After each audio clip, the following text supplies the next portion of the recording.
అక్క ఇప్పుడే వస్తుంది మాయా.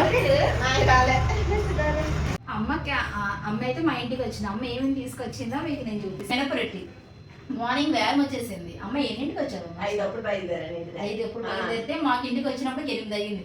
మార్నింగ్ టిఫిన్ ఏం చేయొద్దు అనేసింది.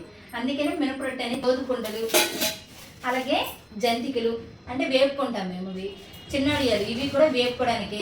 కారం, నాకు అసలు కారం అనేది పిల్లలతో చేసుకోవడానికి కావాలి, అందుకే అమ్మ కారం తీసుకొచ్చింది. కరివేపాకు, అమ్మలకి చెట్టు ఉంది, ఎప్పుడు వచ్చినా కరివేపాకు అక్కడి నుంచే మేము తీసుకొస్తాం. అప్పడాలు, పచ్చి జీడిపప్పు ఇంకా మనకి స్టార్ట్ అవ్వలేదు. పచ్చి జీడిపప్పు కొనేసి ఒలిసి ఆయిల్లో ఫ్రై చేసి అనేది తీసుకొచ్చింది. అలాగే నాటుకోడి చికెన్, మా ఆయన గారికి నాటుకోడి చికెన్ అనేది మేము పెడతాం, అందుకే నాటుకోడి చికెన్ అనేది వండిసి తీసుకొచ్చింది. అలాగే అప్పడాలు కూడా తీసుకొచ్చింది. ఇంతవరకు నా ఛానల్ ఎవరైనా సబ్స్క్రైబ్ చేసుకోకపోతే